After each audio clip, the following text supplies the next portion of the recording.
கர்த்தராகிய இயேசுவின் இனிமையுள்ள நாமத்தில் நான் உங்களை வாழ்த்துகிறேன், வரவேற்கிறேன். இந்த நாளுகளில் தேவனுடைய வார்த்தையுமாய் உங்களோடு கூட ஆயிருக்க தேவன் நமக்கு கிருபை செய்திருக்கிறார். தேவன் நம்மை ஒரு நாளும் பரிசுத்தப்படுத்தி நம்மை வழி நடத்துத நல்ல தகப்பனாய் இருக்கிறார். நாம் ஜெபிக்கலாம். தேவனே, பரிசுத்த பிதாவே, ராத்திரி வேளையிலப்பா உம்மை நாங்கள் துதிக்கிறேன், உம்மை ஆராதிக்கிறேன், மகிமைப்படுத்துகிறேன். தேவனே, நல்லவராய் வல்லவராய் எங்களோடு கூட இருக்கிறதுக்காக ஸ்தோத்திரம்.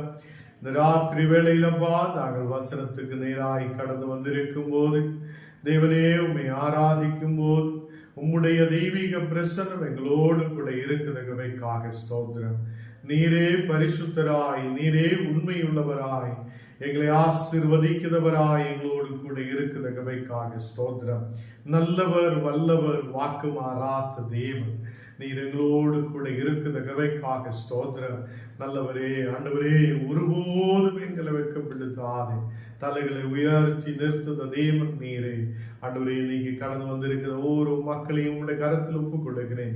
எல்லா தின மக்களும் ஆசீர்வதிக்கப்பட, ஆண்டவரே, வசனங்களை கேட்கும் போது உங்களுடைய வார்த்தைகளை புரியப்பட, அந்த வார்த்தைகளை நல்லபடி கவனமாய் கேட்டு அதன்படி நடக்கிற மக்களாய் இருக்க நீர் கிருபை செய்யும்.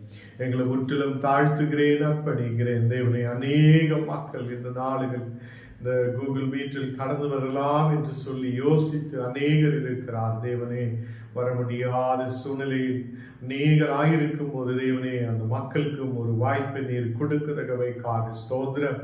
வருந்த நாளுகளில் அநேக பேர் கடந்து வர நீர் கிருபை செய்யும். இன்னைக்கப்பா எங்களை முற்றிலும் தாழ்த்தி ஒப்புக் கொடுக்கிறேன், இயேசுவின் நாமத்தில் தருகிறாவே, ஆமென். கர்த்தருடைய பரிசுத்த நாமத்துக்கு ஸ்தோத்திரம். இந்த நாளிலே வாசிக்க கொடுக்கப்பட்டுள்ள வேத பாடம் சங்கீதங்களின் புஸ்தகம் 106ஆம் அதிகாரம், வசனங்கள் 1 முதல் 10 முடிய. அல்லேலூயா, கர்த்தரை துதியுங்கள், அவர் நல்லவர், அவர் கிருபை என்றும் உள்ளது. கர்த்தருடைய வல்லமையான செய்கைகளை சொல்லி அவருடைய துதியை எல்லாம் பிரஸ்தாபப்படுத்தத்தக்கவன் யார்? நியாயத்தை கைக்கொள்ளுகிறவர்களும் எக்காலத்திலும் நீதியை செய்கிறவர்களும் பாக்கியவான்கள். கர்த்தாவே, நீர் தெரிந்து கொண்டவர்களின் நன்மையை நான் கண்டு உம்முடைய ஜாதியின் மகிழ்ச்சியால் மகிழ்ந்து உம்முடைய சுதந்திரத்தோடே மேன்மை பாராட்டும்படிக்கு உம்முடைய ஜனங்களுக்கு நீர் பாராட்டும் கிருபையின்படி என்னை நினைத்து உம்முடைய ரட்சிப்பினால் என்னை சந்தித்தருளும். எங்கள் பிதாக்களோட கூட நாங்களும் பாவம் செய்து அக்கிரமம் நடப்பித்து ஆகாமியம் பண்ணினோம். எங்கள் பிதாக்கள் எகிப்திலே உம்முடைய அதிசயங்களை உணராமலும் உம்முடைய கிருபைகளின் திரட்சையை நினையாமலும் போய் சிவந்த சமுத்திர ஓரத்திலே கலகம் பண்ணினார்கள். ஆனாலும் அவர் தமது வல்லமை வெளிப்படுத்தும்படி தம்முடைய நாமத்தின் நிமித்தம் அவர்களை ரட்சித்தார். அவர் சிவந்த சமுத்திரத்தை அதட்டினார், அது வற்றி போயிற்று. வெட்டாந்தரையில் நடக்கிறது போல அவர்களை ஆழங்களில் நடந்து போக பண்ணினார். பகைஞன் கைக்கு அவர்களை விலக்கி ரட்சித்து சத்ருவின் கைக்கு அவர்களை விலக்கி மீட்டார். ஆமென். கர்த்தர் தாம் இந்த வசனங்களை ஆசீர்வதிப்பாராக. தேவன் நம்மை ஆசீர்வதித்து வழி நடத்துவார். இன்னைக்கு நாம் வசனத்துக்கு நேராய் கடந்து செல்லலாம். 1 தீமோத்தேயு 1ஆம் அதிகாரம் അതിന്റെ 5ാമത്തെ വചനം നാം വാസിக்கலாம். 1 தீமோத்தேயு 1ஆம் அதிகாரம் അതിന്റെ 5ാമത്തെ വചനം. கற்பனையின் பொருள் என்னவெனில் சுத்தமான இதயத்திலும் நல் மனசாட்சியிலும் மாயமற்ற விசுவாசத்திலும் பிறக்கும் அன்பே. இங்கே அப்போஸ்தலனாகிய பவுல் சொல்லுகிறார், ஒருவனுடைய ஹிருதயம் எப்போதும் சுத்தமான இதயமாய் இருக்க வேண்டும் என்று வேதத்தில் சொல்லப்படுகிறது.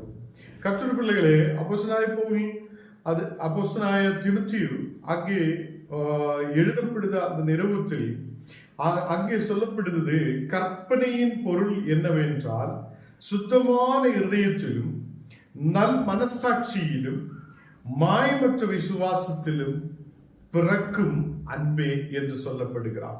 அப்போ நம்முடைய ஹிருதயம் எப்போதும் சுத்தமான ஹிருதயமாய் இருக்க வேண்டும் என்று வேதம் சொல்லப்படுகிறது.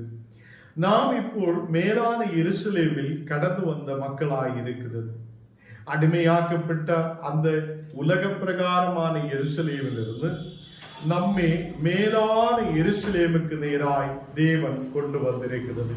கர்த்தருடைய பிள்ளைகளே, 1 தீமோத்தேயு 1 அதிகாரம் അതിന്റെ 5 വചനം சொல்லப்படுகிறது, நாம் சுத்தமான இதயத்திலும் நல் மனசாட்சியுள்ளவராய் இருக்க வேண்டும். அப்போ சுத்தமான ஹிருதயம் நமக்குள்ளே வர வேண்டும். என்னென்றால் நாம் இந்த உலக பிரகாரம் அடிமையாய் அல்ல, நாம் சாத்தானுடைய அடிமையாய் அல்ல, ஞானம் நீங்களும் இப்போ மேலான எருசலேமில் சுயாதீனம் உள்ளவராய் தேவன் நம்மை சுதந்திரமாய் கொண்டு வந்திருக்கிறார் என்று நாம் காணப்படுகிறார். இங்கே சங்கீதக்காரன் சங்கீதம் 106 அதிலே 4வது வசனத்தில் சொல்லப்படுகிறது, அங்கே உன்னுடைய அந்த நீ கொடுக்கிற நன்மைகளை, மக்களுக்கு நீ கொடுக்கிற ஆசீர்வாதங்களை நாங்களும் பார்க்கப்படும். நீர் உன்னுடைய ஜனத்துக்கு கொடுக்கிற ஆசீர்வாதத்தை நாங்களும் அதை தரிசிக்க வேண்டும். அதை ஆண்டவர் கொடுக்கிற அந்த சுதந்திரத்தை, ஆண்டவர் கொடுக்கிற அந்த சுயாதீனத்தை அங்கே தரிசிக்க வேண்டும் என்று சங்கீதக்காரன் சொல்லப்படுகிறார். கர்த்தருடைய பிள்ளைகளே, இந்த நாடுகளில் மாயமற்ற ஒரு விசுவாசம் உள்ள மக்களாய் நாம் காணப்படணும். இங்கே உலகத்தில் பார்க்கும்போது அநேக இடங்களில் மாயமற்றதான விசுவாசம் இருக்கும்.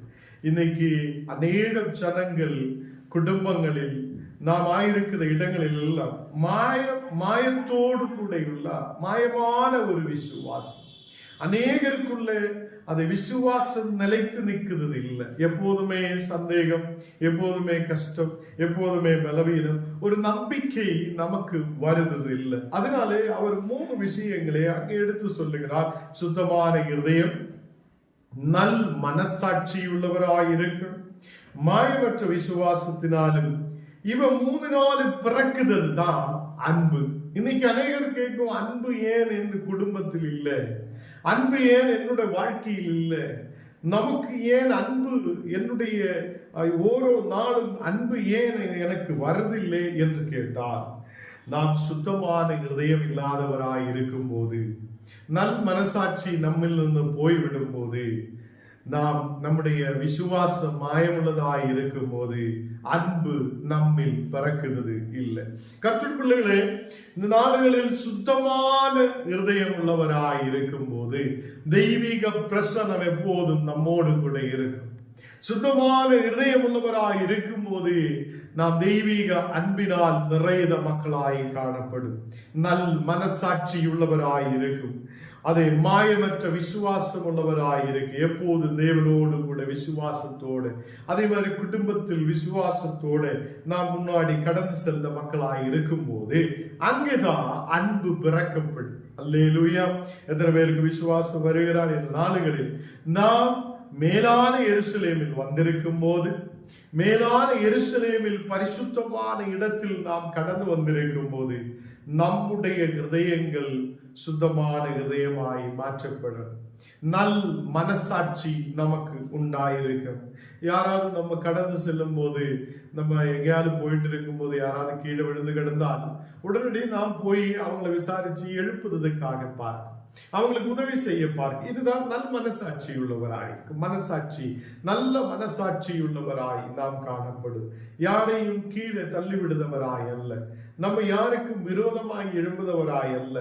அன்னைக்கு இந்த உலக பிரகாரம் நாம் இருக்கும் போது, உலக பிரகாரமான எருசலேமில் இருக்கும் போது நாம் அப்படி எல்லாம் வாழ்ந்திருக்கிறார், இருளில் வாழ்ந்திருக்கிறார். இன்னைக்கு நாம் மேலான எருசலேமுக்கு நேராய் கடந்து வந்திருக்கிறது. மேலான எருசலேம் சுயாதீனம் உள்ளதாய் இருக்கும் போது இந்த சுத்தமான இருதயம் நல் மனசாட்சியிலும் மாயமற்ற விசுவாசத்திலும் பிறக்குதுதான் அன்பு என்று காணப்படுகிறார். 6வது வசனத்தில் வாசிக்கும் போது, இவைகளை சிலர் நோக்காமல் வீண் பேச்சுக்கு இடம் கொடுத்து விலகி போனார்கள் என்று காணப்படுகிறார். இவைகளுக்கு விசுவாசத்தில் இருக்கலாம், சபைக்கு போகலாம், நாம் எங்கெல்லாம் கடந்து செல்லலாம். பட் இந்த நாடுகளில் சிலர் இந்த இவைகளை நோக்காமல் அவங்க வீண் பேச்சுக்கு இடம் கொடுக்கிறார். நிறைய பேர் வீண் பேச்சினாலே நம்முடைய நேரத்தை அழித்து விடுது. வீண் பேச்சினாலே நமக்குள்ளே அன்பு பிறக்க மாட்டேன், குடும்பத்தில் அன்பு பிறக்க மாட்டேன், குடும்பத்தில் சமாதானம் இருக்காது. அப்போ வீண் பேச்சுக்கள் நமக்கு சண்டை, பிரிவினை, பிரச்சனைகள் கொண்டு வரும். அல்லேலூயா. இன்னைக்கு எத்தனை பேருக்கு புரிகிறார்? வீண் பேச்சுகள் நம்மை தேவனிலிருந்து தூரமாய் கொண்டு போகும். வீண் பேச்சுகள் நம்மை திருப்பியும் அடிமையாக்கப்படும். நாம் திருப்பியும் அடிமையாகப்படுத ஒரு சூழ்நிலைக்கு கடந்து செல்லும். அப்போ இங்கே வசனத்தில் சொல்லப்படுகிறார், இவைகளை சிலர் நோக்காமல் வீண் பேச்சுக்கு இடம் கொடுத்து விலகி போனார்கள் என்று காணப்படுகிறார். அப்போ சுத்தமான இதயத்துக்கும் நல் மனசாட்சிக்கும் மாயமற்ற விசுவாசத்துக்கும் இடம் கொடுக்காமல் சிலர் அவங்க வீண் பேச்சுக்கு இடம் கொடுத்திருக்கிறது. இந்த வீண் பேச்சுக்கு இடம் கொடுத்ததுனாலே அவங்க விலகி போனார்கள் என்று காணப்படுகிறார். கர்த்தர் பிள்ளைகளே, இந்த நாடுகளின் மேலான எருசலேமுக்கு நேராய் நாம் கடந்து வந்திருக்கும் போது நாம் சுத்தமான இதயம் உள்ளவராய் இருக்கணும், நல் மனசாட்சி உள்ளவராய் இருக்கணும், மாயமற்ற விசுவாசம் உள்ளவராய். அதாவது இன்னைக்கு விசுவாசம் இருக்கு, நாளைக்கு இருக்காது, அப்படி இல்லை. இன்னைக்கு கொஞ்ச நேரம் விசுவாசம் இருக்கு, அதுக்கப்புறம் கொஞ்ச நேரம் கழிச்சு நமக்கு விசுவாசம் இருக்காது, அப்படி அல்ல. ஏதோ கர்த்தர் இப்போ ஆசீர்வதித்து இருக்கிறார், நாளைக்கு என்ன ஆகும் என்று ஒரு கேள்வியோடு இருக்கிறவங்க அல்ல. நம்முடைய விசுவாசம் கர்த்தர் என்ன நடத்துவார், தேவன் எப்போது என்னோடு கூட இருக்கிறார், தேவன் என்னை வழி நடத்துவார் என்று அந்த தேவன் மேல் நம்முடைய நம்பிக்கை முழுவதும் வைத்து அதை நாம் கடந்து செல்த மக்களாய் காணப்படட்டும். முன்னாடி இந்த உலக பிரகாரம் நாம் இருக்கும்போது, சாத்தானுக்கு அடிமையாய் இருக்கும்போது, இருளில் இருக்கும்போது நீங்க வீண் பேச்சுக்கு இடம் கொடுத்திருக்கலாம். இந்த நாடுகளில் மேலான எருசலேமுக்கு கடந்து வருத ஒருவன் நாம் வீண் பேச்சுக்கு இடம் கொடுக்காமல் இருக்கட்டும். வீண் பேச்சினாலே அநேகர் விலகி போகும், விசுவாசத்திலிருந்து தூரமாய் கடந்து செல்லும், அன்பு அவங்களுக்குள்ள இருக்கார். யாக்கோபு 3ஆம் அதிகாரம் அதனுடைய 1ஆம் வசனத்தில் சொல்லப்படுகிறார். யாக்கோபு 3ஆம் அதிகாரம் அதனுடைய 1ஆம் வசன வாசிக்கல, என் சகோதரரே, அதிக ஆக்கினியே அடைவோம் என்று அறிந்து உங்களில் அநேகர் போதகராகாதிருப்பாராக என்று சொல்லப்படுகிறார். அப்போ அநேகம் அதிக அக்கினியை அடைவோம் என்று அறிந்து உங்களில் அநேகர் போதகராய் இருப்பாராக என்று காணப்படுகிற, போதகராகாதிருப்பீர்கள் என்று சொல்லுகிறார். அப்போ ஒரு போதகராய் இருக்கும் போது, தேவனுக்கு முன்பாக நிற்கும் போது, அங்கே அநேகம் அதிக ஆக்கினியை அடையும் என்று சொல்லி அநேகர் பயப்பட்டு ஊழியங்கள் செய்யாமல் கடந்து வருகிறது. அநேகர் ஊழியத்திலிருந்து விலகி போகுது. அநேகருக்குள்ளே அன்பு இருக்காத வரும்போது ஊழியங்களிலிருந்து விலகி போகிறதாய், அநேகர் தூரமாய் போகிறதாய் காணப்படும். கர்த்தருடைய பிள்ளைகளே, தேவனுடைய அன்பு நமக்கு மேல் இருக்கிறது. தெய்வீக அன்பு நமக்கு தேவன் கொடுத்திருக்கிறது. அதனாலதான் அவர் தன் குமாரனை இந்த உலகத்திலேக்கு அனுப்பி இருக்கிறது.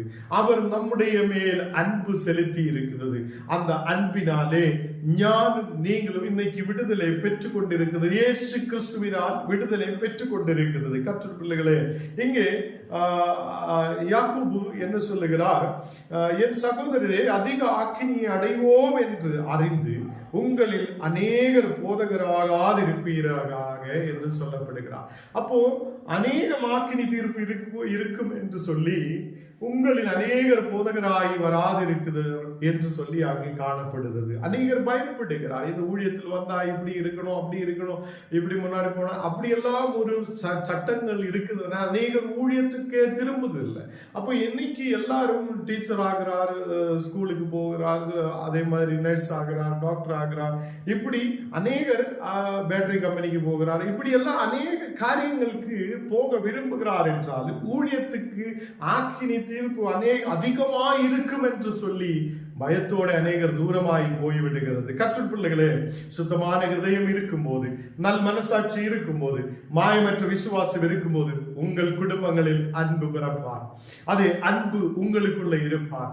அதே ஓரோ இடங்களிலும் நாம் ஆயிருக்கும் போது வீண் பேச்சுக்கு இடம் கொடுக்காமல் இருக்கட்டும். பயம் நம் வாழ்க்கையிலிருந்து எடுத்து மாற்றி நமக்கு தேவன் கொடுத்திருக்கிற ஊழியங்களில் முன்னாடி போக, தேவன் கொடுத்திருக்கிற அதை கொடுத்திருக்கிற சின்ன சின்ன ஊழியங்களானால் அதில் முன்னாடி கடந்து செல்ல நாம் முன்னாடி கடந்து வரட்டும். இங்கு 2ஆம் வசனத்தில் வாசிக்கும் போது நாம் எல்லாரும் அநேக விஷயங்களில் தவறுகிறோம், ஒருவர் சொல்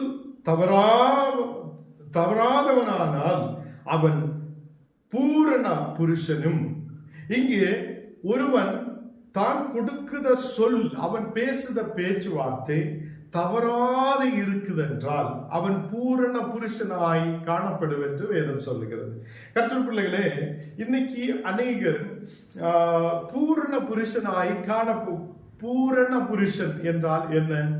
ஒரு நல்ல மதிப்புக்குரிய ஒரு நல்ல ஒரு புருஷன், எல்லாம் திகஞ்சவனாய் இருக்கிற ஒரு புருஷனாய் நாம் காணப்படணும் என்றால் இங்கே அநேக விஷயங்களில் நாம் தவறாமல் இருக்கணும் என்று காணப்படுகிறார். நாம் தவறி விழுகிறோம். அப்போ நாம் எல்லோரும் அநேக விஷயங்களில் தவறுகிறோம் என்று காணப்படுகிறார். ஒருவன் சொல் தவறாமல் இருந்தார், ஒருவனுடைய சொல், ஒருவனுடைய பேச்சு, ஒருவனுடைய வார்த்தை அவன் தவறாதவனாய் இருந்தால் அவன் பூரண புருஷனாய் காணப்படுவார். ஹல்லேலூயா. என்ன கேட்கிற கர்த்தர் பிள்ளைகளே, இந்த நாளுகளில் நாம் அநேக புருஷர்கள் இந்த வேதத்தை கேட்கிறார். நாம் பூரண புருஷனாய் இருக்கிறதா இல்லையா என்று கவனிக்கின்றோம். நம்ம பூரண புருஷன் என்று சொல்லப்படும் போது திருமணமாகணும், பிள்ளை பெற்றெடுக்கணும், அப்படி போனோம் இப்படி போனோம், அவன் தான் நல்லா இருக்கும் என்று நினைக்கிறார். அப்படி இல்லை. நாம் கொடுக்கிற பேச்சு வார்த்தை, நாம் கொடுக்கிற வார்த்தை, அந்த சொல் தவறாதவனாய் காணப்படணும் என்று அங்கே வேதத்தில் சொல்லப்படுகிறார். ஹல்லேலூயா. கர்த்தருடைய பிள்ளைகளே, இங்கே தன் சரீரம் முழுவதையும் கடிவாளத்தினாலே அடக்கிக் கொள்ள கூடியவனாய் இருக்கணும் என்று காணப்படுகிறார். அப்போ தன் சரீரத்தை முழுவதும், இப்போ மேலான எருசலேமுக்கு நேராய் நாம் கடந்து வந்திருக்கிறோம்.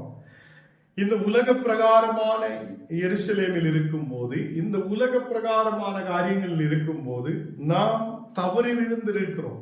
அநேக இடங்களில் தவறி விழுந்திருக்கிறோம். எழும முடியாத சூழ்நிலையில் இருந்திருக்கிறோம்.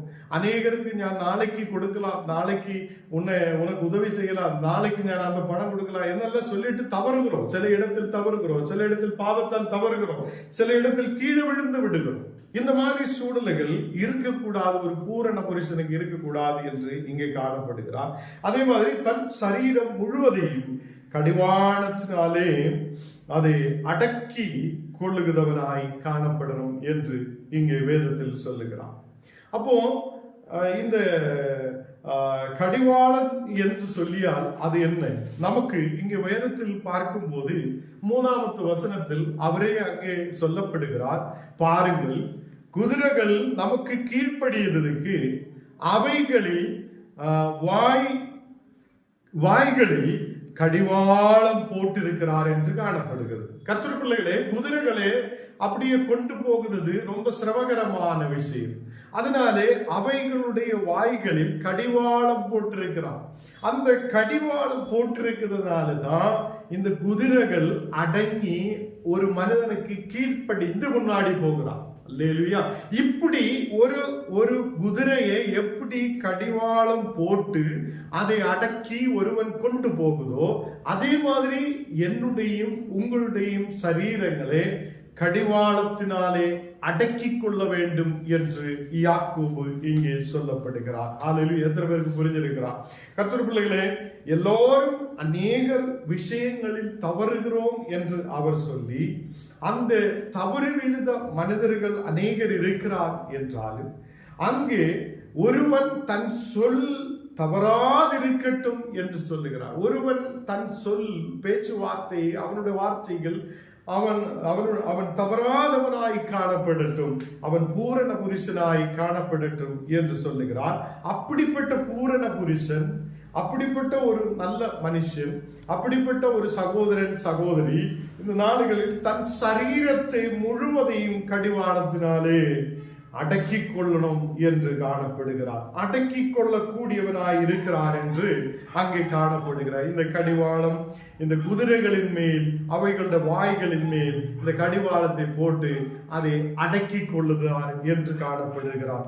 அவைகளுடைய முழு சரீரத்தையும் திருப்பி நடத்துகிறோம் என்று காணப்படுகிறார். கர்த்தர் பிள்ளைகளே, இந்த கடிவாளத்தினாலே இந்த குதிரையே ஒரு மனிதன் அதை திருப்பிக் கொள்ளுகிறார், அதிന്റെ சரீரம் முழுவதையும் திருப்பிக் கொள்ளுகிறது என்று காணப்படுகிறார். ஹல்லேலூயா. அப்போ இந்த நாளுகளில் முன்னாடி நாம் உலக பிரகாரமான எருசலேமில் இருந்திருக்கிறார். இந்த உலக பிரகாரமான எருசலேமில் நமக்கு அடிமத்துவம் இருந்திருக்கிறார். சாத்தான் நம்மை அடிமைப்படுத்தி வைத்திருந்திருக்கிறார். நாம் இருளில் இருந்திருக்கிறார். அங்கிருந்து இயேசு கிறிஸ்து அவருடைய இரத்தத்தால் நம்மை மீட்கொண்டு நம்மை மேலான எருசலேமுக்கு நேராய் கொண்டு வந்திருக்கிறது. மேலான எருசலேமில் வந்திருக்கிற ஒருவன் பரிசுத்தத்தை பெற்றுக் கொள்ளுகிறார். அந்த மேலான எருசலேமில் வருகிற ஒருவன் தன் சரீரத்தை ஒரு குதிரையை எப்படி கடிவாளத்தினாலே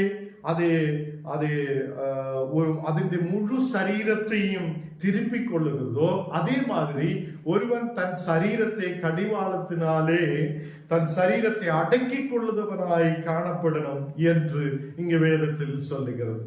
கர்த்தர் பிள்ளைகளே, இன்னைக்கு அநேக குடும்பங்களில் நமக்கு அநேகர் ஜெபத்துக்காக பிரச்சனைகள் அநேகம் சொல்லுகிறார். குடும்பங்களில் பிரச்சனைகள் எழும்புகிறது.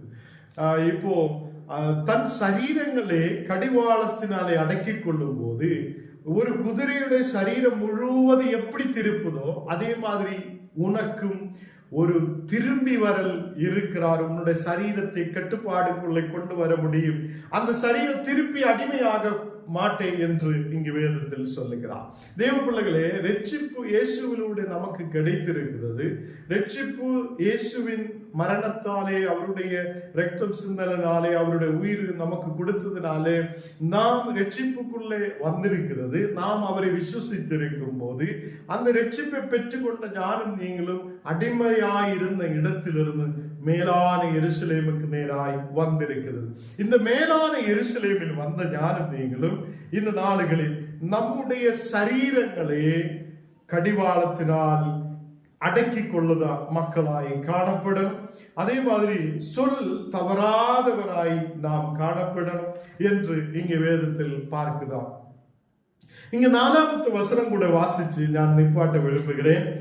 அங்கு 4வது வசனத்தில் சொல்லுகிறார், கப்பல்களையும் பாருங்கள். அவர் சொல்லுகிறார், கப்பல்களையும் பாருங்கள், அவைகள் மகா பெரியவைகளாயிருந்தாலும். அப்ப நமக்கு தெரியும் சமுத்திரத்துக்குள்ள கப்பல்கள் இருக்கிறார். இந்த கப்பல்கள் எல்லாம் பயங்கரமான பெருசா இருக்கும்.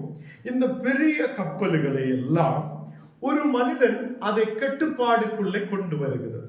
அப்போ கடும் காற்றுகளால் அடிக்கப்பட்டாலும் பெரியவர்களாய் இருந்தாலும், இந்த கப்பல்கள் எல்லாம் பெரியவர்களாய் இருந்தாலும் கடும் காற்றுகளால் அடிக்கப்பட்டாலும் அவைகளை நடத்துகிறவன் போகும்படி யோசிக்கிற இடம் எதுவோ அவ்விடத்தில் நேராக மிகவும் சிறிதான சுக்கானாலே திருப்பப்படும் என்று காணப்படுகிறார். இங்கே இந்த கப்பல்களே ஒரு சின்ன சுக்கானாலே அதை என்ன பண்ணுகிறார், திருப்பப்படுகிறார் என்று காணப்படும். கப்பல் பெருசா இருக்கும்.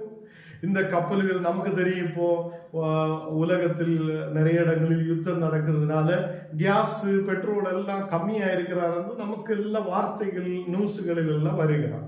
அப்போ நிறைய பேருக்கு தெரியும் கப்பல் சொல்லுறது நம்ம நியூஸ்ல எல்லாம் பார்த்துட்டு இருக்கு. கப்பல் எப்படி இருக்கிறா, கப்பல் எவ்வளவு பெருசா இருக்கிறா, அதில் எவ்வளவு பெருசா கேஸ் பெட்ரோல்கள் நமக்கு அதுக்கு தேவையான காரியங்கள் எல்லாம் எப்படி கொண்டு வருகிறார் என்றெல்லாம் நாம் பார்த்து கொண்டிருக்கிறது. கர்த்தர் பிள்ளைகளை, இதெல்லாம் கட்டுப்பாடுக்குள்ள கொண்டு வர இதை யோசிக்கிற ஒரு மனிதர் இருக்கு. இந்த கப்பலை எந்த இடத்துக்கு கொண்டு போக வேண்டும்? அல்லேலூயா. அப்போ இந்த கப்பலை எந்த இடத்துக்கு கொண்டு போனோம் என்று யோசிக்கிற ஒரு மனிதன், அதில் ஒரு சிறிதான ஒரு சுக்கான் இருக்கும். அந்த சுக்கானாலே இந்த கப்பலை திருப்பிக் கொள்ளுகிறார் என்று காணப்படுகிறார். அப்போ ஒரு பெரிய கப்பலை திருப்பிக் கொள்ளும் போது, ஒரு மிருகத்தை, ஒரு குதிரையை நாம் திருப்பிக் கொள்ளும் போது, அந்த சரீரத்தை கடிவாளத்தினாலே திருப்பிக் கொள்ளும் போது எனக்கும் உங்களுக்கும் அதை மேலான எருசலேமுக்கு நேராய் கடந்து வந்திருக்குதா, ரட்சிப்புக்குள்ளே கடந்து வந்திருக்குதா. ஒரு கர்த்தருடைய பிள்ளைகளுக்கும் அவங்களுடைய சரீரத்தை அடக்கிக்கொள்ள, அவங்களோட பேச்சுவார்த்தைகளை அடக்கிக்கொள்ள நம்மாலேயும் முடியும், நம்முடைய சரீரங்களையும் திருப்ப முடியும் என்று இங்கு வேதத்தில் காணப்படுகிறது. அதனால இன்னைக்கு நான் வாசிச்சு கேட்ட வசனத்தாலே சுத்தமான இருதயத்தினாலும் நல் மனசாட்சியாலும் மாயமற்ற விசுவாசத்தாலும் நாம் இருக்கும்போது அங்கே அன்பு பிறக்கப்படும். நம்முடைய குடும்பங்களில் அன்பு உருவாகட்டும், விசுவாசம் உண்டாகட்டும். அநேகர் தங்கள் சரீரங்களை திருப்பிக் கொள்ளட்டும். இன்னைக்கு அநேகர் மாயமான விஷயங்களுக்கு நேராய் கடந்து செல்லும் போது நாம் இப்போ சாத்தானுக்கு அடிமை அல்ல, நாம் இப்போ இயேசுவுடைய பிள்ளைகளாய் மேலான எருசலேமுக்கு நேராய் கடந்து வந்திருக்கிறார். அப்படி மேலான எருசலேமில் இருக்கிற மக்கள் சுயாதீனம் உள்ளவராய் இருக்கும், அவங்க சுதந்திரராய் இருக்கிறார். அந்த மேலான எருசலேமில் இருக்கிற மக்கள் பரிசுத்தம் உள்ள ஒரு மக்களாய் கர்த்தர் நம்மை வைத்திருக்கிறார். அப்படி இருக்கிற நாம் விடுதலுக்குள்ளே கடந்து வந்திருக்கிற நாம் திருப்பியும் அடிமைகளாக்கப்படக்கூடாது. நம்முடைய குடும்பங்களில் வீண் பேச்சுக்கு இடம் கொடுக்க கூடாது. இந்த நாளுகளில் இங்கே சொல்லுகிறார், வீண் பேச்சுக்கள் நம்மை அதை விலகி, வீண் பேச்சுக்கள் நம் இடத்தில் வரும்போது இந்த வீண் பேச்சுக்கு இடம் கொடுத்து விலகி போனார்கள் என்று காணப்படுகிறது. அநேகர் இந்த விசுவாசத்திலிருந்து விலகி போகிறார், அநேகர் தேவனிலிருந்து விலகி போகிறார். வீண் வார்த்தைகளால், வீண் பேச்சுவார்த்தைகளுக்கு இடம் கொடுக்கிறதுனாலே அநேகர் தூரமாய் போகிறார். நாம் கர்த்தருடைய அன்பிலே நிலைத்திருக்க, தேவனுடைய விசுவாசத்திலே நிலைத்திருக்க தேவன் நமக்கு கிருபை செய்வார். இந்த வார்த்தைகளில் இனியும் நிறைய இருக்கிறார். நாளைக்கு இதோட மீதி நம்ம தியானிக்கப்படும். கர்த்தர் நம்மோடு கூட இருந்து நம்மை ஆசீர்வதிப்பார்.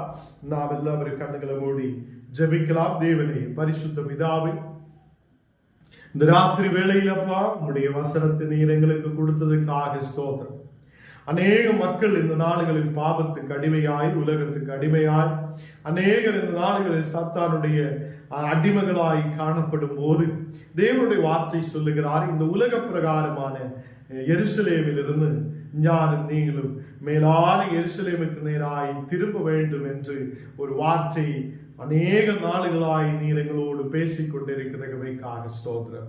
தேவனே, மேலான எருசலேமுக்கு நேராய் கடந்து வந்து நாம் ஆண்டவரே எப்படி இருக்க வேண்டும் என்றும், எப்படி நம்முடைய சரீரங்களையும் பேச்சுகளையும் எப்படி வைக்க வேண்டும் என்று நீர் இன்னைக்கு பேசி இருக்கிறவைக்காக ஸ்தோத்திரம். கப்பல் பெருசாய் இருக்குது, அது ஒரு சுக்கானாலே அந்த கப்பலை திருப்பிக் கொள்ளுவது போல எங்கள் சரீரங்களையும் திருப்பிக் கொள்ள, எங்கள் சரீரங்களை கட்டுப்பாடுக்குள்ளே கொண்டு வரப்பட, பேச்சுவார்த்தைகள், வீணான பேச்சுவார்த்தைகளுக்கு இடம் கொடுங்கள் ஆண்டவரை முன்னாடி கடந்து செல்ல நீர் கிருபை செய்ததுக்காக ஸ்தோத்திரம்.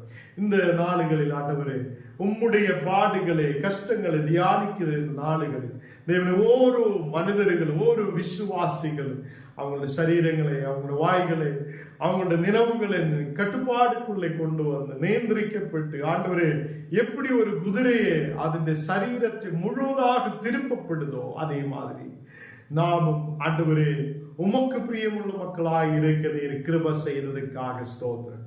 இன்னைக்கு கடந்து வந்திருக்கிற எல்லா மக்களையும் ஆசீர்வதியும் ஆண்டவரே. எல்லா மக்களுடைய மேல் தெய்வீக பிரசனம் இறங்கப்படட்டும், ஒரு அபிஷேகத்தின் வல்லமையால் நிரப்பட்டும், தெய்வீக ஆசீர்வாதத்தால் நிரப்பட்டும். தேவனே, நீர் எங்களை வழி நடத்துதவராய் எங்களோடு கூட இருக்குதவைக்காக ஸ்தோத்திரம். இன்னைக்கு வியாதிகளோடு யாரெல்லாம் இந்த வசனங்கள் கேட்குதோ அந்த மக்களுடைய வியாதிகள் இயேசுவின் நாமத்தில் விட்டு மாறுதவைக்காக ஸ்தோத்திரம். ஒரு விடுதல் உண்டாகுதவைக்காக ஸ்தோத்திரம். தேவனே, இந்த மக்களை பரிசுத்தப்படுத்தி வழி நடத்தும். உம்முடைய தெய்வீக கிருபையால் நிரப்பி நீர் ஆசீர்வதியும். நீர் எங்களோடு கூட இருந்து வழி நடத்தும். இயேசுவின் நாமத்தில் தன் பிதாவே, ஆமென். பரமண்டலங்களில் இருக்குதா எங்கள் பிதாவே, உம்முடைய நாமம் பரிசுத்தப்படுவதாக, உம்முடைய ராஜ்யம் வருவதாக, உம்முடைய சித்தம் பரலோகத்திலே செய்யப்படுகிறது போல பூமியிலும் செய்யப்படுவதாக. எங்களுக்கு வேண்டிய ஆகாரத்தை இன்று எங்களுக்கு தாரும். எங்களுக்கு விரோதமாய் குற்றம் செய்தவர்களுக்கு நாங்கள் மன்னிக்கிறது போல எங்கள் குற்றங்களையும் எங்களுக்கு மன்னியும். எங்களை சோதனைக்குள் பிரவேசிக்க பண்ணாமல் தீமையில் என்று எங்களை இறைச்சித்துக் கொள்ளும். ராஜ்யமும் வல்லமையும் மகிமையும் என்றேக்கு உம்முடையவைகளே, ஆமென். என் ஆத்மாவே கர்த்தரை ஸ்தோத்திரி, என் முழுமே பரிசுத்த நாமத்தை ஸ்தோத்திரி. என் ஆத்மாவே கர்த்தரை ஸ்தோத்திரி, கர்த்தர் செய்த சகல உபகாரங்களும் மறவாதே. ஆமென்.